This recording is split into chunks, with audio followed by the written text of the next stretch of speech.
নমস্কার বন্ধুরা, মুন্নার রান্নাঘরে আপনাদের সকলকে স্বাগত জানাই। আমি আজকে লাউ পোস্ত রেঁধে দেখাবো।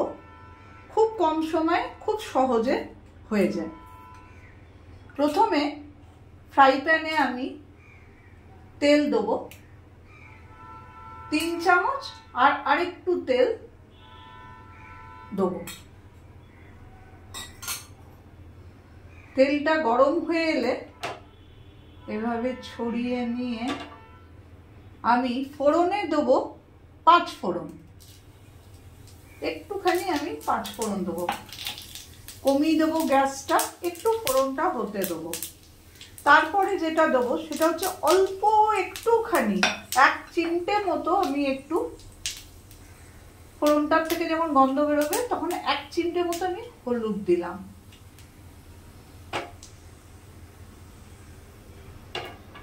এবারে আমি লাউটা ছোট করে কেটে সেদ্ধ করে রেখেছি, নুন দিয়েছিলাম অল্প, আবার আমি এখানে নুন দেবো।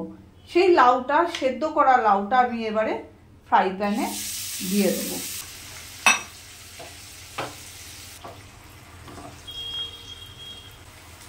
লাউটা আমি একটা সিটি দিয়ে নিয়েছি। আমি যেহেতু লাউয়ে আগে একটু নুন দিয়েছিলাম, তাই এখন আমি অল্প নুন দিলাম। আপনারা টেস্ট করে নুনটা দেবেন। শুধু লাউটাকে এইভাবে শুকিয়ে নেব। এবারে লাউ পোস্তর মধ্যে রান্নার সময় একটু মিষ্টি দিতে হয়।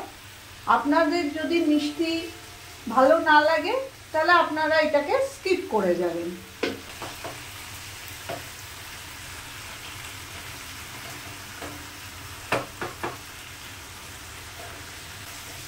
মিনিট 5-7 এইভাবে লাউটাকে শুকানোর পর যখন দেখবেন লাউয়ের জলটা বেশ শুকিয়ে এসছে, তখন আমি এর মধ্যে বড় চামচের প্রায় 5 চামচ মতো পোস্ত এবং তার সঙ্গে 4টে কাঁচা লঙ্কাকে একসঙ্গে মিক্সিতে বেটে রেখেছি। সেই পোস্ত বাটাটা আমি লাউয়ের এই যে জলটা শুকিয়ে এসছে এই সময় আমি এর মধ্যে এটা দিয়ে দেবো। একটু পোস্তর পরিমাণটা বন্ধুরা বেশি দেবেন, তাহলে এই লাউ পোস্তটা খেতে অতিরিক্ত ভালো হয়। এটা আপনার ভাত রুটি দিয়েও ভালো লাগে। এইভাবে পোস্তটা পুরো লাউটার মধ্যে মিশিয়ে নেব ভালো করে। আমার রান্না কিন্তু অলমোস্ট হয়ে গেছে। যখন দেখবেন এইভাবে আলাদা হয়ে যাচ্ছে ফ্রাই প্যানের বলুন বা কড়াইয়ের গা থেকে, তখন বুঝবেন যে এটা শুকিয়ে গেছে।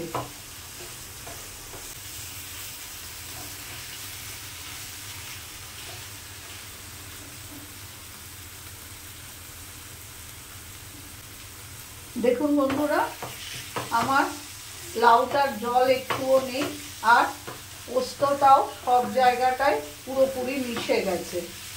তার মানে আর এটা একদম শুকিয়েও গেছে। আমার লাউ পোস্ত কিন্তু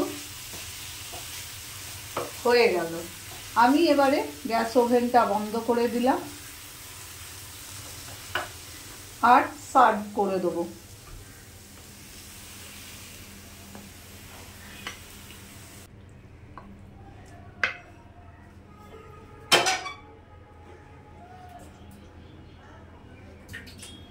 ওপরে 2টো কাঁচা লঙ্কা এভাবে চিড়ে আমি লাউ পোস্তটাকে গার্নিশিং করে দিলাম। এইভাবে লাউ পোস্ত বানিয়ে দেখবেন, এটি অত্যন্ত সুস্বাদু একটা খাবার। খেয়ে দেখবেন, আশা করি আপনাদের ভালো লাগবে। আমার রেসিপিটা যদি আপনাদের একটুও ভালো লেগে থাকে তো প্লিজ লাইক করে দেবেন, শেয়ার করবেন এবং আপনাদের মতামত কমেন্ট বক্সে জানাবেন। আমি আবার হাজির হব কোনো না কোনো রেসিপি নিয়ে। খুব শিগগির।